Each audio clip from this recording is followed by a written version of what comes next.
And welcome back, everybody. Will here.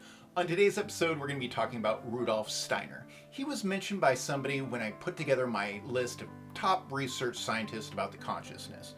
I do think he deserves a spot here, so I've made him a video. And without any further ado, let's get started. This is Rudolf Joseph Lorenz Steiner. He was born February 27th, 1861. He was born where we would call now Croatia. He was raised on the Austrian countryside.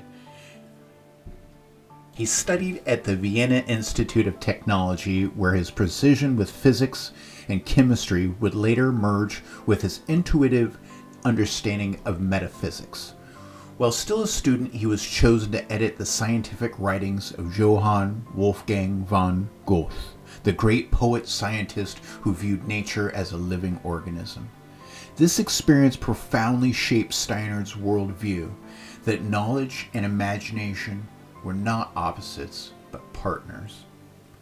By the early 1900s, Steiner began to articulate a new philosophy called Anthroposophy, or the wisdom of the human being.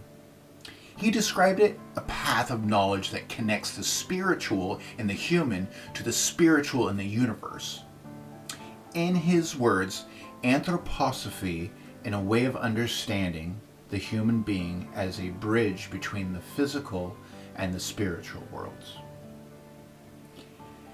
His core theories in spiritual science, Steiner taught that human consciousness evolves in stages: physical, emotional, intellectual, and spiritual. And through meditation and moral development, people can awaken new organs of perception beyond the five senses.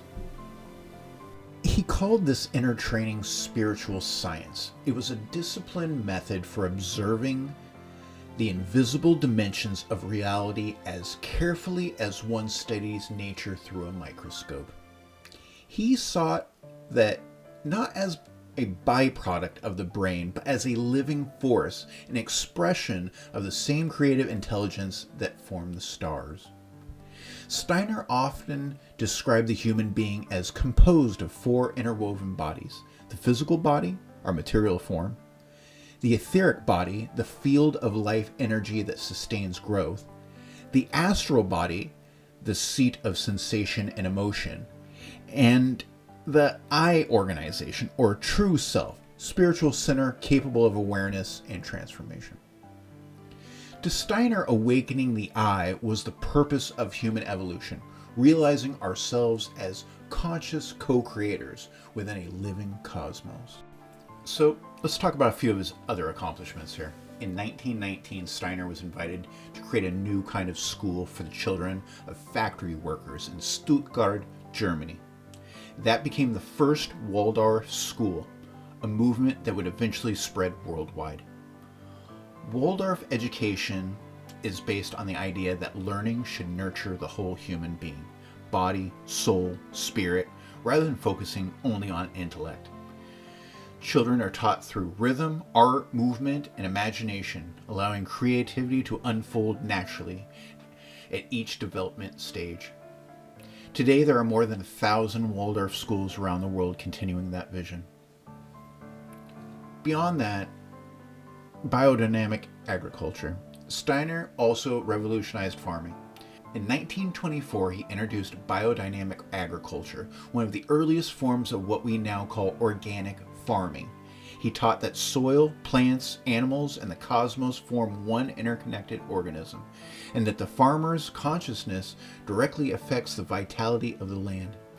He even prescribed preparations made from the herbs and minerals to restore the spiritual life forces of the earth, decades before environmental scientists confirmed the link between ecology and consciousness. He also really blossomed in architecture, art. Steiner's creativity extended well beyond his ideas and his educational endeavors. He oversaw the building of the Gothenburg in Dornach, Switzerland, a sculpted flowing architectural masterpiece meant to embody the harmony between spirit and matter. Its domes, curves, and organic geometry symbolize the living force he perceived in nature. Steiner also developed eurythmy, a form of expressive movement he called visible speech, meant to make language and music perceptible through the body. Over 6,000 lectures, wrote dozens of books. I'm only going to mention a few of his big ones. The Philosophy of Freedom, 1894. This was his foundational work on free will and moral intuition. The next one's Knowledge of the Higher Worlds and Its Attainment. This was a step-by-step guide to spiritual development. The next one's Occult Science, an outline. It's his map of cosmic and human evolution. And then the last one would be Theosophy, the education of the child and cosmic memory, which explore reincarnation, karma, and the humanity's spiritual destiny. In all his works, Steiner emphasized that spirituality should not oppose science. It should complete it. I'm going to say that one more time. In all of his works, Steiner emphasized that spirituality should not oppose science. It should complete it. I think that's super important. He saw the future of humanity as the conscious blending of the two, clear thinking joined with awakened intuition. Steiner passed away in 1925, but his influence endures across education, ecology, medicine, and even the arts. More than a philosopher, he was an architect of consciousness, reminding us that the world is not separate from the spirit that animates it. His vision remains profoundly modern, that every act of perception, thought, and compassion participates in the creation of reality itself. Rudolf Steiner's life invites us to look deeper, to see the world as alive, intelligent, evolving through us. Rudolf Steiner passed away on March 30th, 1925 in Dornach, Switzerland at the age of 63. In the final years of his life, his health declined very sharply.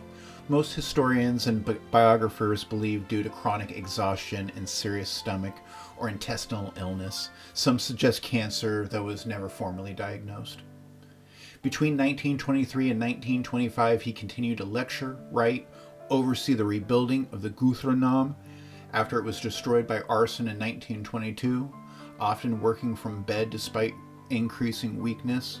By early 1925, he was largely confined to a chair or wheelchair, but kept dictating lectures and correspondence until just weeks before his death. He died peacefully in his studio at the Guthrie, surrounded by close colleagues and students. Steiner was buried on the Guthrie grounds in Dornach, where his tomb remains a site of quiet pilgrimage for students and Anthroposophy. And thank you guys if you've made it this far. I have definitely learned a lot on this journey, and I hope that you've learned a little bit on this journey too. If I've earned it, please hit that like and subscribe. It helps me continue making these videos. I don't want to leave you on such a gloomy and down thing, so I've included some of his pictures, diagrams, and some of his art. Thank you guys, and have a blessed journey.